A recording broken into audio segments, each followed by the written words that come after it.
जाको राखे साइयां मार सके ना कोई, ये कहावत तो आपने सुनी होगी। ऐसी ही कई कहानियां हमने ओडिशा ट्रेन हादसे में देखी।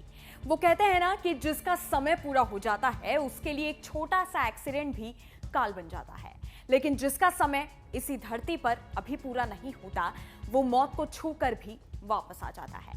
जब से ओडिशा ट्रेन हादसा हुआ है तब से आपने कई ऐसी कहानियां सुनी जिसको सुनकर दिल दहल गया।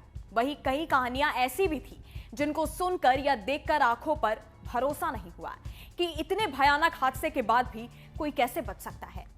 2 जून 2023 को ओडिशा के बालासोर में हुए रेल हादसे ने पूरे देश को हिलाकर रख दिया।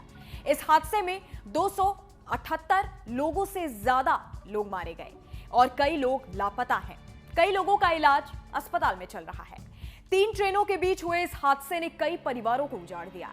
कई परिवार आपस में बिछड़ गए, मगर वहीं कुछ लोग सही सलामत भी मौत के मुंह से बाहर आ गए। मीडिया रिपोर्ट्स के मुताबिक ऐसे ही एक कहानी इस हादसे से सही सलामत बची लक्ष्मी दास की है।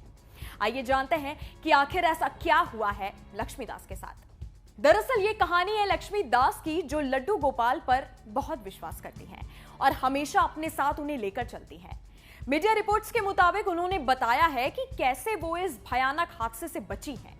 उन्होंने कहा कि मुझे भी 2 जून को कोरोमंडल एक्सप्रेस से यात्रा करनी थी, लेकिन उसी दिन मेरी बेटी के कारण मुझे वो यात्रा कैंसिल करनी पड़ गई क्योंकि उसे अपने ऑफिस में कोई जरूरी काम था।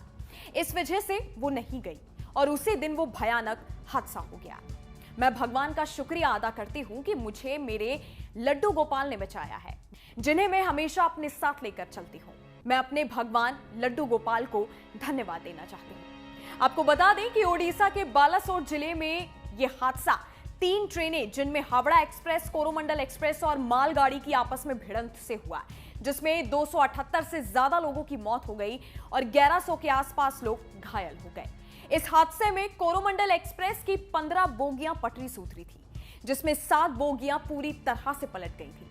रेलवे बोर्ड के इस हादसे के बाद जानकारी देते हुए ड्राइवरों के हवाले से यह भी बताया गया था कि सिग्नल में गड़बड़ी के कारण यह हादसा हुआ। खैर, अब इस पूरे केस की जो एक कमान है वो सीबीआई के हाथों सौंप दी गई है। अब सीबीआई इस पूरे केस की जांच कर रही है। 2 जून की वो शाम जो शायद वहां पर जो मौजूद थे वो अभी तक भूले भी नहीं होंगे।